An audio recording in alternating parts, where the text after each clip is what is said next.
Olá, seja muito bem-vinda, seja muito bem-vindo a mais um Contraficast, o nosso podcast aqui da Contraficute, mais um podcast em vídeo, aqui hoje recebendo a Fernanda Lopes, que é secretária da Mulher da Contraficute, e também a jornalista da Contraf, a Lilian Milena, para falar sobre um tema muito especial que é relacionado às mulheres. 21 dias de ativismo pelo fim da violência contra meninas e mulheres. É um período que no Brasil começa no dia 20 de novembro, vai até o dia 10 de dezembro. Eu vou explicar rapidinho para quem não conhece ainda esse período. Essa campanha tradicional acontece todo ano, ela foi idealizada pela ONU, a Organização das Nações Unidas. Ela é em nível global, lá fora são 16 dias de ativismo pelo fim da violência contra a mulher. Aqui no Brasil, 20 dias, porque começa no dia 20, dia da consciência negra, justamente porque no Brasil a mulher mais impactada, as mulheres mais impactadas pela violência são as mulheres negras, então o calendário aqui no Brasil é um pouquinho maior. E tem várias datas nesse meio de tempo, vamos dizer, que é uma campanha que ela é, vamos dizer, abraçada, né, por entidades da sociedade civil, entre elas a Contraficute, o movimento sindical, a CUT, também entes públicos como o Senado, o Ministério Público do Trabalho, Câmara, enfim, o Congresso Nacional, todo mundo se mobilizando para dar visibilidade para a campanha pelo fim da violência contra a mulher. Em 2025, o tema da campanha fala sobre a violência digital contra a mulher, praticada contra a mulher. E a gente vai mergulhar um pouquinho nesse assunto. Eu vou aqui já começar com a Fernanda Lopes. A Lilian também ela vai hoje aqui conduzir a nossa conversa, porque afinal é lugar de fala, tem que ter uma mulher falando. Não é um homem falando, tem que ter uma mulher falando sobre tudo isso, que é o mais correto, o mais coerente, né? A gente tem até que fazer aqui fazer essa observação que nós homens praticamos o machismo todo dia, mesmo sem saber. E é muito importante que a gente esteja atento a todas essas informações, a tudo que vem, a tudo que vai ser dito, inclusive, nesse Contraficast aqui, para que a gente possa realmente acabar com a misoginia, acabar com o machismo. Fernanda, a palavra é tua, vamos falar sobre os 21 dias de ativismo. Começar a falar sobre a violência digital contra a mulher. O que a gente pode trazer para essa conversa, ilustrar o que é violência digital? Bom, André, Lilian, é um prazer estar aqui com vocês. A gente sabe que é um tema que não gostaríamos nunca de falar. Acho que eu sempre repito isso porque é verdade, né? A gente não gostaria de ter que falar sobre violência contra ninguém. E, infelizmente, os números só aumentam, a gente continua falando. Enquanto tivermos mulheres sofrendo violência apenas por serem mulheres, a gente vai continuar aqui falando desse assunto. E aí, acho que muito acertadamente, esse ano a gente fala sobre a violência digital. E não dá para a gente falar disso, esquecer esses últimos acontecimentos no país e sem analisar que tudo isso tem um fundo no digital, que hoje cresce, se a gente considerar os jovens que são sobrecarregados com informações. Primeiro, se a gente pegar os homens que estão sendo afetados e formados, inclusive, digitalmente para odiarem mulheres, a gente vê um crescimento, tem seriados sobre isso, a gente fala já muito, pesquisas mostrando esses dados. E aí tem um outro lado, que além dessa formação de homens que estão sendo criados aí para odiar mulheres, isso feito pela mídia digital, tem um outro lado da própria violência no meio digital. Então a gente vê abusos, chantagens, abuso sexual com mulheres e muitas vezes com crianças. É importante. Meninas, né? Com meninas e meninos também, né? Que sofrem violência digital. Então, que alguém consegue uma foto e vai chantagear essa pessoa. Todo tipo de assédio que acontece hoje no digital e que está muito presente, né? O cuidado que a gente tem que ter para usar essas redes e, mais do que isso, a punição. A gente não pode esquecer que a internet não é terra sem lei. Então, a gente precisa falar sobre a punição a esses agressores. De regulação, inclusive, a internet, né, para isso? Sim, a gente precisa levar isso tudo com seriedade. Acho que é um debate muito importante. Por isso, acho muito acertado esse mote esse ano. É um tema que só cresce. Né? Algumas das formas de violência digital contra a mulher, a gente tem que ter, por exemplo, a disseminação não consentida de imagens íntimas, a pornografia por vingança. A gente vai falar sobre isso daqui a pouco, explicar o que é isso. a criação de perfis falsos para perseguição e ataques, a chantagem sexual, a extorsão, ameaças, discurso de ódio misóginos e racistas, ataques digitais coordenados contra as mulheres que atuam na política e no sindicalismo principalmente, tá? Na imprensa, movimentos sociais, no ativismo, o assédio online contra adolescentes e meninas. Então, assim, tem várias formas de violência contra as mulheres, né? Eu tenho mais algumas aqui que são até mais diretas, né, que eu acho que podem ilustrar melhor. O assédio sexual e moral, o vazamento das imagens íntimas, como a gente falou, o deepfake pornográfico, o deepfake é uma coisa muito séria, porque hoje em dia está se usando inteligência artificial para fazer deepfake. Por exemplo, alguém pega a imagem da Lilian, faz uma imagem pornográfica, uma imagem completamente aleatória, enfim, e passa a ameaçar a Lilian com essas imagens. O cyberbullying, o discurso de ódio, perseguição e controle digital, o doxing, que é a exposição de dados pessoais das mulheres, a personificação e o golpe emocional, que se chama catfishing, sextorção, que é a extorsão para conseguir sexo com as mulheres, né, para ter enfim, sexo com as mulheres, monitoramento ou controle de acesso a dispositivos também é uma outra forma de violência. Lilian, como é que você vê tudo isso? Você que é jornalista, lida com os meios digitais. A gente sabe que hoje em dia a nova geração ela nasce totalmente conectada, né? Então são os recursos que ela tem para conhecer o mundo e para se expor no mundo. Então é com muita preocupação que a gente vê que ao mesmo tempo que isso trouxe benefícios para a sociedade, a gente percebe que também trouxe muita insegurança, porque a gente não tem como controlar o que as pessoas veem, o que as pessoas publicam, e mesmo que haja um controle, sempre existe uma manobra a mais para que esses tipos de crimes aconteçam, né? Mas eu acho que o pior disso, eu acho que a Fernanda talvez consiga desenvolver isso melhor aqui pra gente, é que possibilita muito a criação de bolhas, né? Então, a gente chama de bolhas, mas na verdade são espaços, às vezes, muito difíceis de penetrar e muitas vezes difíceis de destruir. A gente teve aí um caso muito recente, né, de um influencer, né, digital, que, assim, pregava uma questão do controle masculino, assim, os red pills, né, que acabou de ser exposto aí por uma agressão seríssima contra uma companheira. Então, e a gente percebe que esses discursos são fortalecidos, e ao serem fortalecidos, eles permitem que essas manifestações elas continuem sendo uma prática da sociedade, continuem sendo algo naturalizado, às vezes, né? Porque assim, a gente já passa por um processo histórico em que a gente tem que destruir certos comportamentos, né, que são estruturais que a gente fala. E o que a gente tem visto é que as redes sociais e os grupos que são construídos dentro das redes sociais, eles voltam a fortalecer, né, esse modo de violência que a gente teve tanto trabalho, né, para tentar desconstruir. Vou falar o nome do sujeito ou não? Eu estava procurando aqui. Thiago Schultz. O próprio. Está na mídia, não tem como tá não dizer, mídia, a gente tem que dizer, né? Para quem não sabe, enfim, basta procurar aí as notícias que saíram dele. Coisa terrível, né, Fernando? Terrível. Não, terrível. Esse é um caso acho que é muito sintomático para demonstrar o que a gente está falando aqui.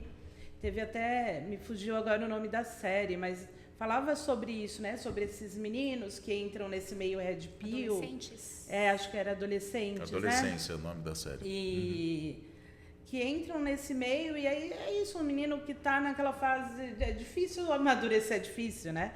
A gente passa por uma série de dificuldades, homens e mulheres, e aí o que essas pessoas, igual esse Tiago aí, né? O que eles falam é que, na verdade, a culpa é das mulheres, e que os homens têm que se colocar como seres superiores, que as mulheres vão te respeitar se você for superior. E o discurso todo é para colocar ódio mesmo, né? Como se as mulheres não merecessem amor, como se você só fosse conseguir ter um relacionamento se você tiver muito poder, porque a mulher só liga para dinheiro. Então, você vai criando uma ideia ali no imaginário desses meninos que vão crescer acreditando nisso. Agora, Fernanda, você dizendo isso, só me desculpa que fazer uma breve interrupção aqui, colocar um dado, que é o seguinte, a gente que vem dos eu acredito que não seja a idade, acredito não, tenho certeza que não é a idade de vocês, eu já passei dos 55, já sou dos anos 70, 80, a gente vê que as gerações mais antigas, né, as mulheres principalmente, elas tinham a tendência maior, culturalmente, inclusive, de aceitar o machismo, de aceitar que o lugar da mulher é na cozinha, é aquela coisa toda terrível, né, que a gente foi, ou que a sociedade veio, e as mulheres, os movimentos feministas vieram desconstruindo ao longo dos tempos. Né? De 2000 para cá, principalmente quando a sociedade começou a evoluir no Brasil, a gente teve governos progressistas com políticas públicas, campanhas para poder abrir a mente das pessoas, não só na questão de machismo, acabar com o machismo, mas também acabar com o racismo, acabar com a LGBTQIA+, fobia, tudo. Mas aí vem aquela virada na curva, aí vem o Jair, que hoje está preso, ainda bem, né? E parece que com isso tudo, a gente teve era uma luta que vinha difícil, mas teve um retrocesso. Daí, por isso que a gente tem esses Red Pills hoje fazendo sucesso, eles são cultuados. Tem gente que é cultuada, inclusive, né? Sim. Você vê movimentos assim, sem querer fazer julgamento nem nada, mas movimentos, por exemplo, aquele legendários, que assim, vai um monte de homem para a montanha para reafirmar masculinidade, e isso tem efeitos, né, para as mulheres, inclusive. Né? Teve aquele que foi assassinado nos Estados Unidos, né, que era uma grande liderança. Eu acho que nada é por acaso. Quando as mulheres avançam, automaticamente esse movimento ele vem na contramão, ele vem para contra-atacar. Porque essas pessoas não interessa que as mulheres tenham direito, igualdade de oportunidade. Então, eu acho que é tudo muito bem construído e arquitetado para que hoje você... E daí você vai onde? Vai nos meninos que estão em formação. É muito mais fácil você conseguir pegar alguém que está se formando, que está entendendo como é o mundo, do que alguém que já está formado. Então, você está formando uma geração. E aí, mães e pais têm que tomar muito cuidado com isso. Mas acho que é sempre muito bem pensado, né? E é uma tristeza para nós, né? Isso, né, de olhar historicamente, eu sempre penso muito. Tinha até um vídeo na internet que era uma mulher conversando com a avó dela, e eu sempre lembro muito disso, né, de pensar na vida da minha avó, onde é que está a minha vida hoje, uma mulher, né, assim como tantas, que teve que se submeter a uma série de coisas, que não pôde nem escolher com quem ia casar, teve que casar com quem o irmão dela mandou, e sofreu com isso até o fim da vida, com mais de 100 anos. Então, imagina, não é uma realidade nossa. E é óbvio que para um homem que quer achar que ele tem que mandar em tudo, ele tem que ser respeitado apenas por ser homem, olha como é um atraso na vida dele, né? Antes essa mulher ia casar comigo porque eu queria, que é o vídeo desse cara, né? Ele fala alguma coisa de, para mim você não nega nada, é exatamente isso. Então, são homens que não estão preparados para aceitar um relacionamento onde você tem um debate, onde você tenha que chegar num acordo, e querem um retrocesso, porque o retrocesso para eles é melhor do que o lugar onde a gente está hoje, mas a gente não vai retroceder. Isso a gente não vai aceitar. Eu posso fazer um adendo, porque a gente está falando sobre a importância de esse ano, os 21 dias de ativismo no Brasil, os 16 dias de ativismo contra a violência, né, a mulheres e meninas, né, no mundo. No mundo 16, o Brasil dias, 20. Mas esse tema da violência... 21 dias, né, 16 dias, mas esse tema da violência digital, é muito importante destacar que o Brasil é um dos países mais conectados do mundo, né? A gente teve um workshop recentemente aqui de comunicação na Contraficute, e a Bruna Alfaia, né, ela é uma especialista, ela trouxe pra gente que são 144 milhões de usuários ativos nas redes sociais aqui no Brasil. E o brasileiro passa em média 3 horas e meia por dia. E assim, a gente está falando sobre a formação de jovens. A gente sabe que adolescente, jovem, todos nós aqui já fomos, eles sentem as coisas de uma forma emocional muito intensa. Então, é justamente nesse período de formação, num país altamente conectado, né, em que você está reproduzindo e naturalizando essas violências, né? E Daí, recentemente, inclusive, a gente fez uma matéria, né, junto com a Fernanda, em que a gente trouxe também um trecho de uma entrevista com uma escritora britânica, que ela fez uma pesquisa sobre a questão do aumento do machismo em detrimento dessa hiperconectividade. E ela fala que as plataformas online, elas são um ambiente propício, né, para tornar o ambiente digital inseguro, né, e misógino para as mulheres, né? E ela fala que com a inteligência artificial isso tende a se escalar de uma forma nunca vista antes. Porque o que a inteligência artificial faz? Ela pega tudo que foi criado, tudo que foi dito, né, e ela repassa essa informação para você. Então, se a gente não ocupa as redes sociais, os sites de notícias com informação contra a misoginia, contra a violência, o que a inteligência artificial vai ter como base para retransmitir para as pessoas é o que a gente não quer. A gente tem aqui, inclusive, um dado, só, Fernanda, só aqui para complementar, que a utilização da inteligência artificial, ela amplia o alcance do crime. De 90% a 95% do que a gente falou agora há pouco, de deepfakes publicados no mundo, são imagens pornográficas não consentidas. E de 90% a 99% dessas deepfakes representam mulheres, né? O volume desses vídeos com deepfakes entre 2019 e 2023 cresceu 550%.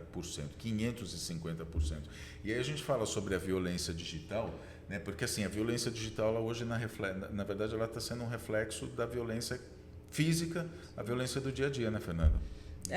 Acho que é um outro meio que existe hoje de atingir as mulheres. Se você está conectado, e está todo mundo ali conectado, né? Então tá minha família, tá meu círculo de amigos. Se você atinge uma pessoa nas redes, você está atingindo, assim como no passado a pessoa ia na porta da empresa da mulher fazer um escândalo. Ainda vai hoje, né?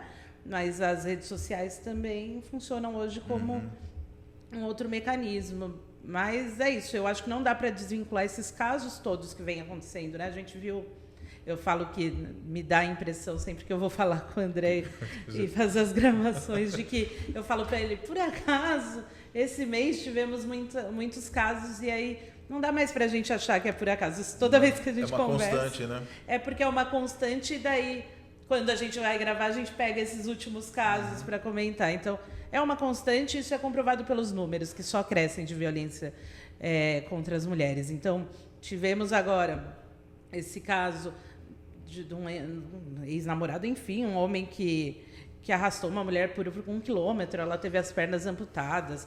Aí se acorda no outro dia, um rapaz que atirou com dois revólveres, 2 pistolas numa mulher. O outro que atirou, matou 2 mulheres porque não aceitava a liderança feminina.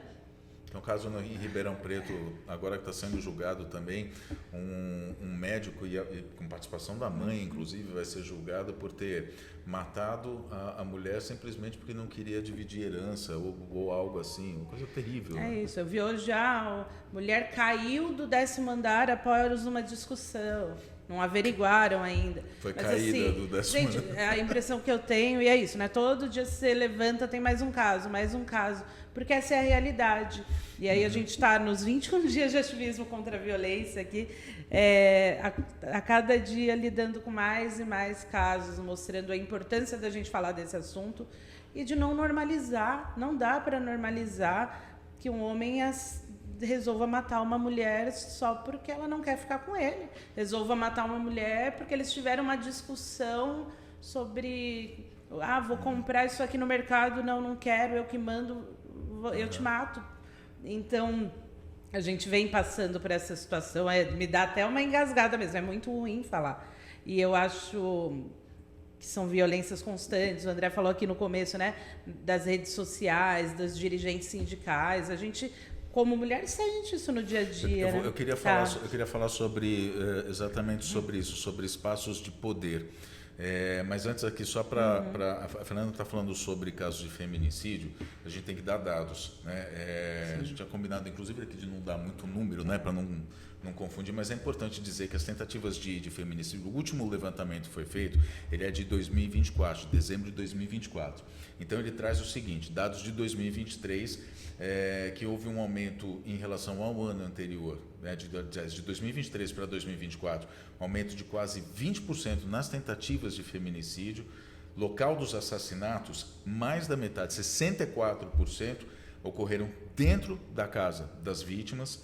O agressor, em 97% dos casos, ou seja, cada 100 casos, 97 o agressor era quem? O companheiro ou o ex-companheiro. Violência psicológica, crescimento de 6%. Foram 892 casos registrados de estupro a mais.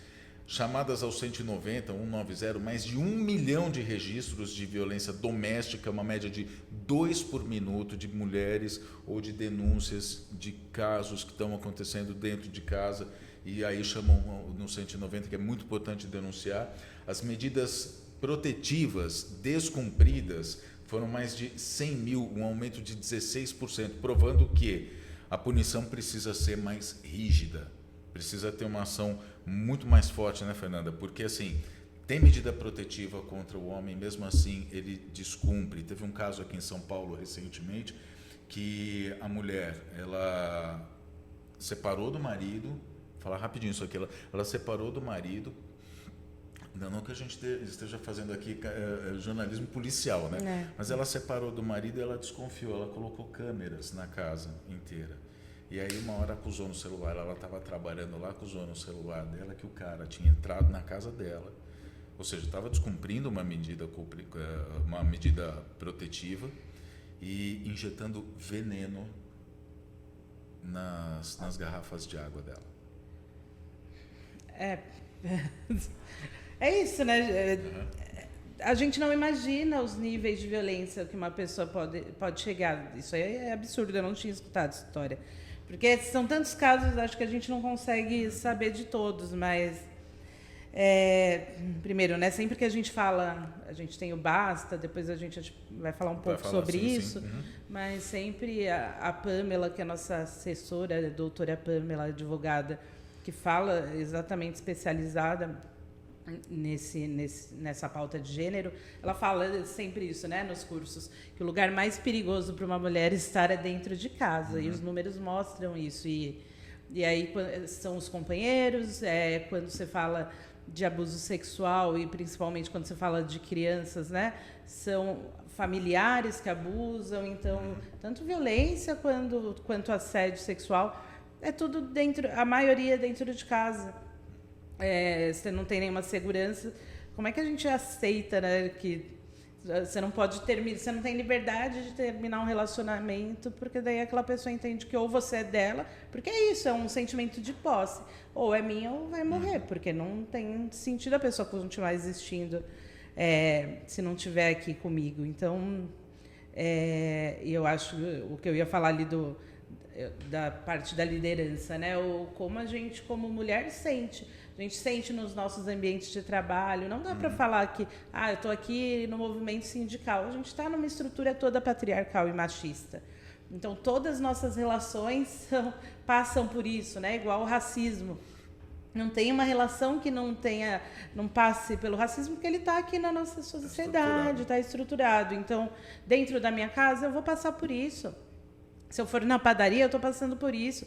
Então, a gente no dia a dia lida. E a gente percebe muito isso. A gente tem aqui na Contraf, né, mulheres aí ocupando espaços de liderança. Mas o quanto foi difícil para a gente chegar aqui. E o quanto foi importante essas mulheres ocuparem esse espaço para que hoje a gente consiga avançar nessa pauta.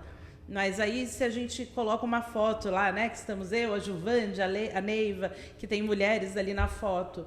E se um bancário não concordou com aquela pauta e ele quiser, ele tem total direito de falar que discordou, ele não tem direito de agredir, né? Porque aí você tem uma legislação.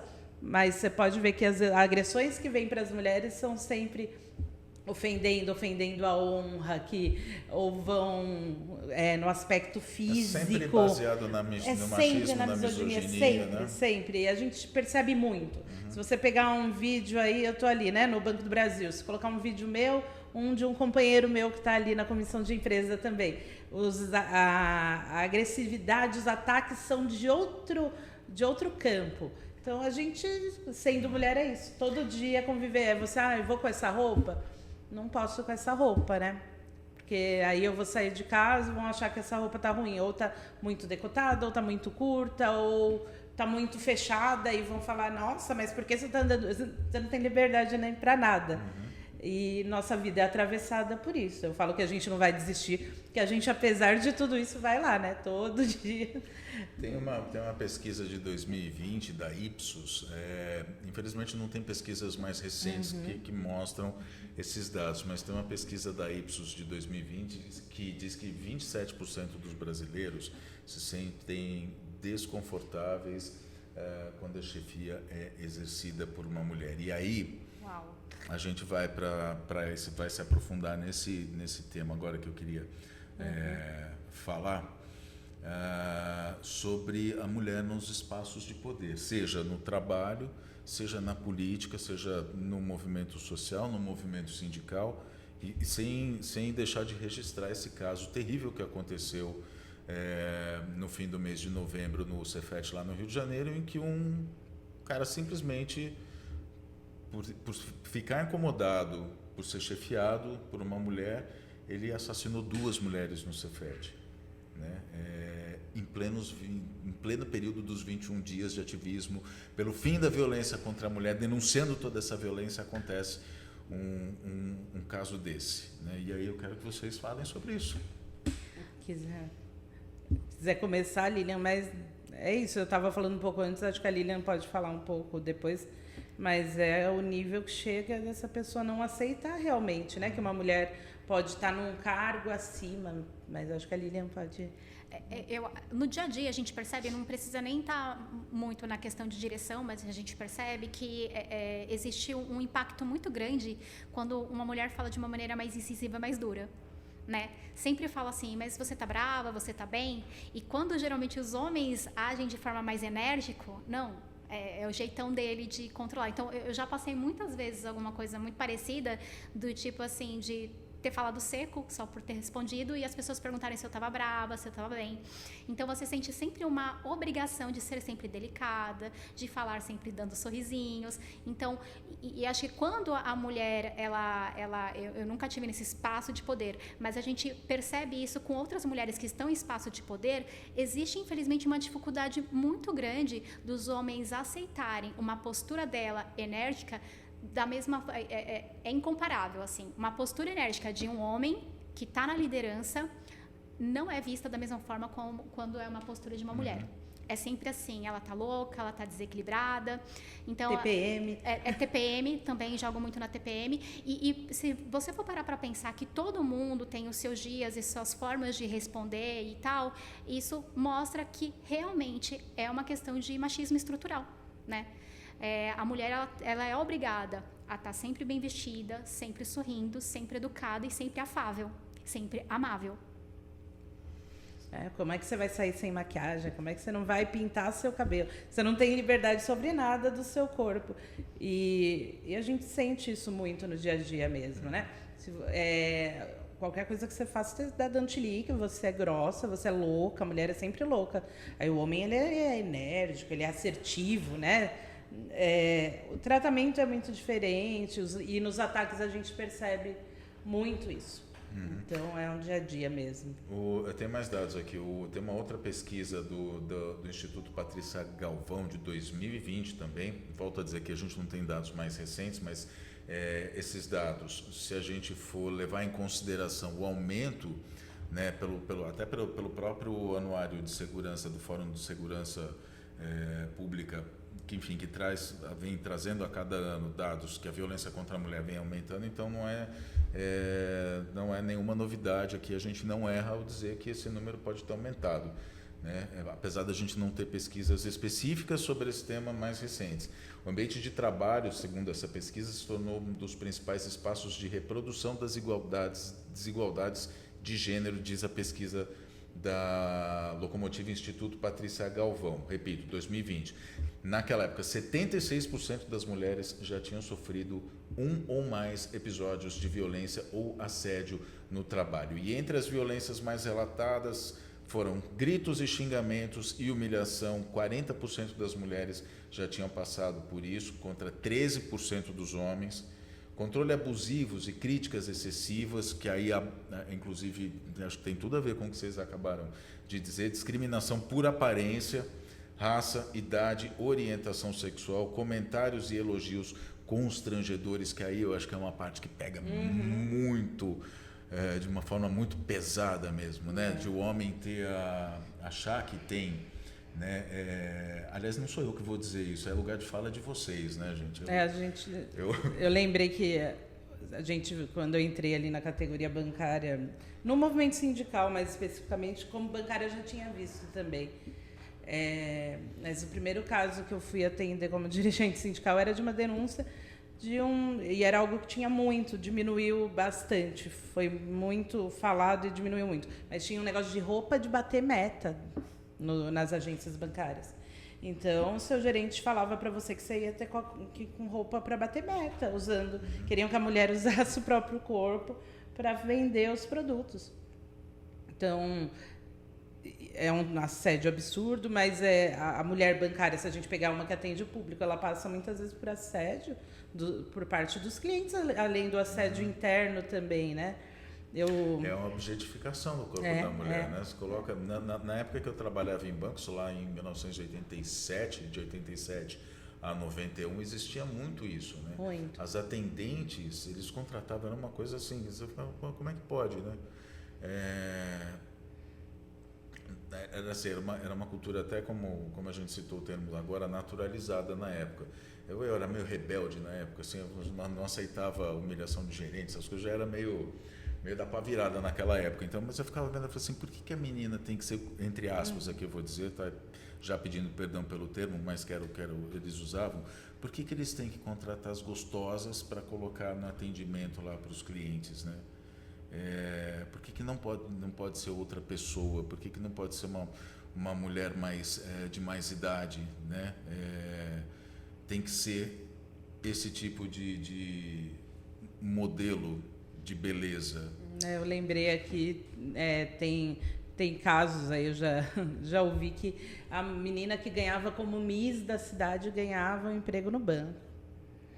A gente tinha bancos aí que contratavam, né, uma moça bonita para ficar na porta, eram contratadas, o pré-requisito era esse. Então, você entrou pela sua beleza, eu até trabalhei muitos anos depois com uma pessoa que entrou por isso, né, pelos atributos físicos. Olha só a dificuldade que essa pessoa depois vai ter para construir a carreira, porque vão falar assim, você só entrou porque era bonita. Ela vai ser estigmatizada pro resto da vida, nunca ela vai conseguir provar o Você vai sempre dela, ter, né? que passar por isso, sempre ser um obstáculo a mais, né? E, inclusive, falando aqui, eu estava lembrando que no banco do qual eu faço parte ali, a hora que a gestão resolveu implementar uma série de pedidos, né? Então, vamos promover a ascensão de mulheres, mais ascensão de negros, de pessoas com deficiência. Os comentários internos ali dentro do banco eram assim, agora, para ser promovido, eu preciso ser mulher. Ou eu vou ser negro, ou vou ser mulher, ou eu nunca mais vou conseguir espaço nenhum. Sendo que, na verdade, a pessoa que está reclamando isso, que é um homem branco, já tinha todo esse espaço, o espaço já era 100% dele, né? A gente está brigando para chegar em 30 agora. A ideia é chegar em 50, mas para chegar em 30 já está nesse incômodo, porque óbvio também, né? Se eles tinham 100 para eu chegar em 30, alguém precisa sair. Mas a gente fala das mulheres mais velhas. Por que a mulher mais velha é sempre estigmatizada como, olha, mulher mais velha acabou, não tem mais o que fazer. Agora o homem mais velho, ele é sábio, ele é, né, experiente.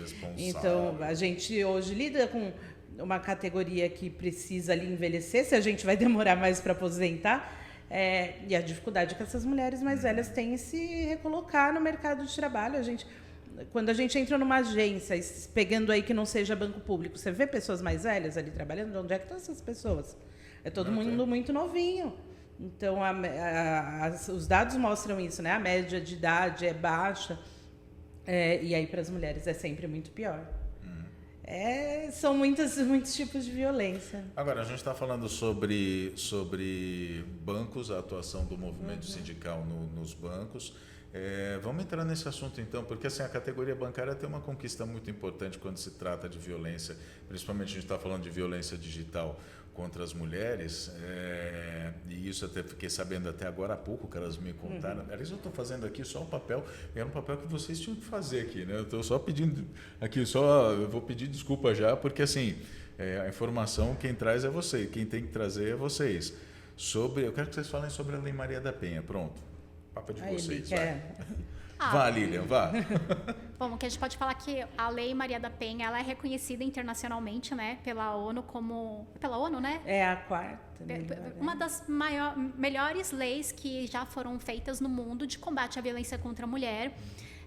Bom, tem esse nome por causa de Maria da Penha, que foi uma vítima, né, de violência doméstica, né, e lutou muito para que seu caso fosse julgado, né.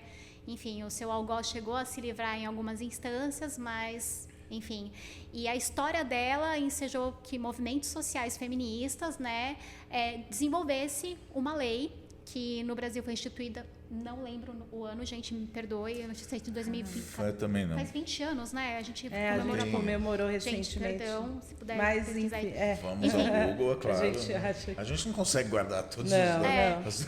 Mas, enfim, são uma série de medidas que protegem a mulher. Essa lei, acho que, inclusive, ajudou a desenvolver um assunto jurídico no Brasil sobre derrubar a questão do crime de honra. Ela não está diretamente ligado à derrubada desse argumento que existia no judiciário, quando um homem matava a mulher porque sentia que sua honra foi violada, enfim, por traição e tal. Então existia essa questão do crime de honra, né, em que o homem ele era perdoado, né, por ter tido a sua honra manchada. Recentemente 19 anos, então, Maria da Penha, mas recentemente, eu acho que não faz nem 5 anos, né, que a justiça, né, tipo, enterrou essa questão do argumento do crime de honra. Mas o que eu quero dizer, por que eu estou atrelando a Lei Maria da Penha? Porque a Lei Maria da Penha fez a gente colocar na sociedade, desenvolver na sociedade uma discussão muito ampla sobre o que é a violência contra a mulher, o que é a violência doméstica, o que é o feminicídio, né, e por que isso tem uma raiz estrutural e histórica e que precisa ser debatida dia após dia, inclusive dentro da questão dos 21 dias de ativismo, né? Para que a gente consiga transformar a sociedade de forma a ser mais igualitária, né? Para homens e mulheres. E aí tem a gente está falando sobre violência digital. A violência digital, que a gente chegou a falar assim, a internet não é terra de ninguém, mas ainda precisa de regulação, ainda há muito que se avançar para que, principalmente plataformas, né, como a própria Meta, né, que teve algumas condutas aí que facilitaram, inclusive, a violência contra a mulher. Mas a Lei Maria da Penha hoje, ela já engloba a violência digital. E aí tem o dedinho da categoria bancária, né, Fê? Nós temos aqui, aproveitar fazer nossa propaganda. Na verdade, assim, nós temos o canal Basta, não iremos calar, que hoje chega aí a 14 sindicatos da categoria bancária. A ideia é que a gente continue ampliando, tem mais 2 aí para serem lançados agora no comecinho de 2026. E o projeto Basta surgiu porque percebemos na categoria que muitas vezes a bancária chegava no sindicato, a bancária, né? Fui demitido, não estou conseguindo trabalhar, perdi meu cargo. E aí você conversava e aquilo tinha um fundo, muitas vezes, de violência doméstica. Como é que eu vou bater meta se eu estou sofrendo violência? Como é que eu vou conseguir produzir? Como é que às vezes eu vou chegar para trabalhar com o olho roxo? Então, eu vou faltar. E aí, a gente atendendo essas pessoas percebeu a necessidade desse tipo de atendimento. E aí surgiu ali no Sindicato de São Paulo, hoje está em 14 sindicatos nossos da categoria bancária, já nas 5 regiões do país. São mais de 500 atendimentos aí já feitos e que a gente não gostaria de fazer mais uma vez, mas falo que cada uma dessas mulheres que a gente atende é uma vida que a gente efetivamente salvou. São muitas medidas protetivas de urgência com base na Lei Maria da Penha e nunca perdemos, ainda bem, durante esse trabalho todo, nenhuma dessas mulheres atendidas, o que é um saldo bastante positivo, sim, considerando os números de feminicídio do país. E aí, em um desses atendimentos, que foi ali no Sindicato de Brasília, a violência era digital. Então, a pessoa agredia, né, a companheira ali com posts, com mensagens na internet, com mensagens que mandava privadas, fotos, vídeos. E aí o atendimento jurídico do Basta entrou judicialmente, acionou e conseguiu que essa pessoa fosse obrigada a retirar essas postagens, fosse proibida de fazer essas postagens. E isso entrou no rol de medidas protetivas da Lei Maria da Penha. Então, a gente fala aqui que já é uma das melhores leis do mundo, é entre as 5, se eu não me engano, a 4ª melhor lei de proteção a mulheres do mundo. E aí a gente consegue, uma lei que já é tão positiva, ampliar o rol de atendimento, considerando esses crimes digitais, que hoje acontecem cada vez mais, né? Acho que é importante a gente sempre falar que a Lei Maria da Penha é extremamente completa e complexa e trabalha nessa proteção. E aí, por que a gente continua com esses números aumentando? Por que a gente continua com uma violência que não para? Porque a gente tem uma lei, primeiro, muito boa, mas que precisa ser aplicada. E aí, quando uma mulher chega numa delegacia da mulher, muitas vezes o atendimento é muito complicado. E é por isso que o projeto Basta ele vem exatamente nessa parte jurídica para auxiliar as mulheres. Porque não adianta eu poder ter aquela medida protetiva se eu não vou conseguir acessar esse direito, que é o que acontece mesmo onde tem delegacias de mulher. Então, imagina os municípios onde não tem. Então, a gente tem uma lei que é boa, mas que precisa ser aplicada, né? Para a gente conseguir fazer com que ela tenha o efeito dela. Por isso que continua aumentando, e eu acho que a sociedade, né? A gente falou muito aqui no começo desse incentivo à depreciação das mulheres. Posso só fazer mais um adendo? Porque só para tirar dúvidas com você enquanto a gente conversa com o pessoal, é que assim, o Projeto Basta, ele é um canal de atendimento a mulheres vítimas de violência doméstica. E podem procurar o Basta bancárias e não bancárias, né? Cada canal funciona aí num modelo de atendimento. A ideia tem aqui no site da Contraf também, e aí você vai verificar e vai procurar seu sindicato para atendimento. Então, tem canais ali, cada sindicato atende de uma maneira, de acordo com o que entende, mas tem canais que atendem violência racial, LGBT, atendem bancárias e não bancárias. A ideia é que você consiga atender a sociedade. Eu acho que a gente, como movimento sindical bancário, sempre pensa muito nisso, né? No atendimento para a sociedade, não só para a nossa categoria, exatamente por entender que não adianta eu resolver só aqui dentro, porque o problema vem de fora. E o canal Basta, ele é de assessoria jurídica humanizada. Então, assim, a mulher busca, olha, eu estou passando por isso, então ela é encaminhada por advogadas que são instruídas, são treinadas com base na Lei Maria da Penha, porque como você tinha me explicado da outra vez, né, ela tem muito a ver, o objetivo do Basta a gente tem uma lei muito importante, muito boa e muito rica, que é a Lei Maria da Penha, mas ela não está sendo plenamente implementada. Então, o canal Basta é uma forma de fazer a implementação correta dessa lei, né? E foi aí que conseguiu a ampliação do rol de medidas protetivas. Lembrando que, assim, quando há o descumprimento de medida protetiva, é cadeia. Então, assim, olha a importância disso, né? Eu estava até conversando hoje mais cedo, né? A gente faz parte da UNE, que é nosso sindicato global, e lá a gente convive ali com outras companheiras de outros sindicatos. E uma delas teve a ideia de um projeto de lei que fala sobre tornozeleira eletrônica para agressores. Sim. Que você tem a medida protetiva e que isso te avise quando ele está se aproximando, que evitaria aquele caso da água ali, né? De colocar veneno na água. Então, as informações que eu tenho é que foi aprovado e vai ser uma conquista importante.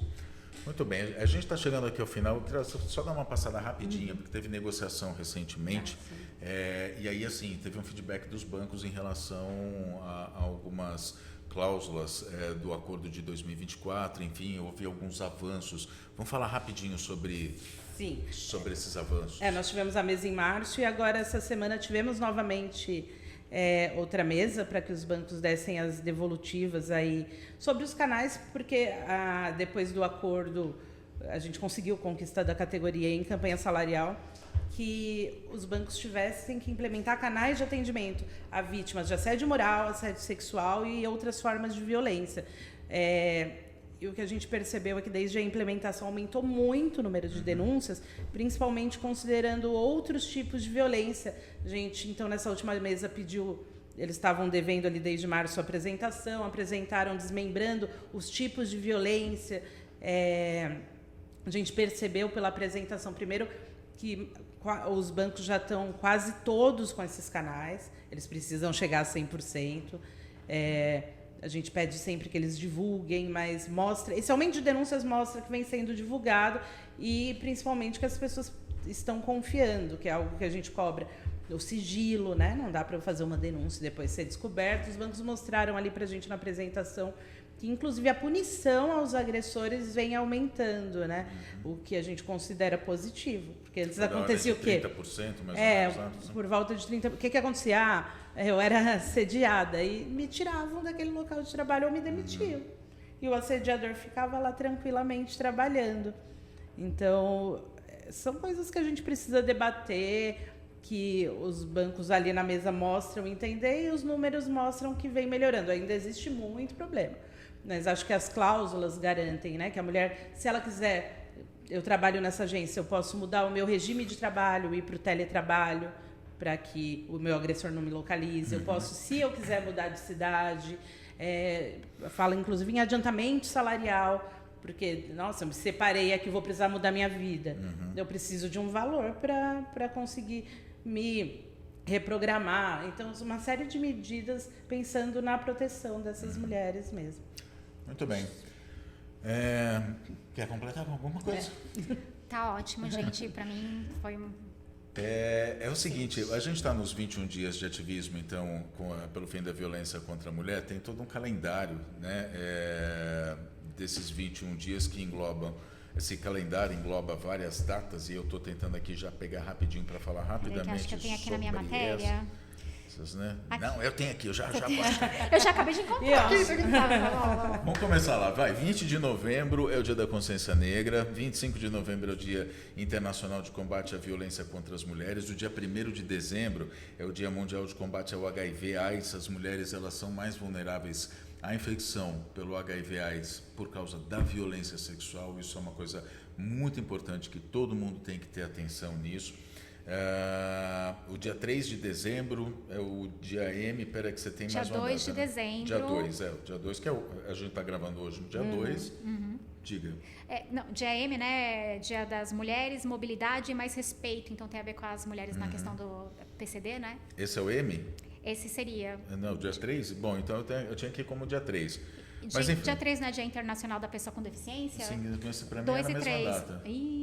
Gente, depois eu vou verificar se eu vou ter alguma coisa errada. As duas datas passam a ser com o mesmo propósito. O dia 6 de dezembro é o Dia dos Homens pelo Fim da Violência contra as Mulheres, que é a campanha Laço Branco. E o dia 10 de dezembro, último dia dos 21 dias de ativismo pelo fim da violência contra as mulheres, meninas e mulheres, é o Dia Internacional dos Direitos Humanos. Eu só queria fechar aqui com uma informação que é muito importante, que a gente está falando sobre a violência digital no site da ONU Mulheres. Aí eu não vou dar aqui www nem nada, todo mundo é esperto bastante hoje em dia para ir lá no Google e digitar ONU Mulheres, cartilha, e aí você vai ser redirecionado a um site que tem muitas informações importantes para a mulher saber como se defender, como se proteger minimamente de ataques digitais, de ataques desse tipo de violência digital. Então, além de você, claro, ficar ligado nos canais de comunicação aqui da Contraficute, com as informações sobre os 21 dias, sobre as negociações da categoria bancária, né, Fer, né, Lilian, também...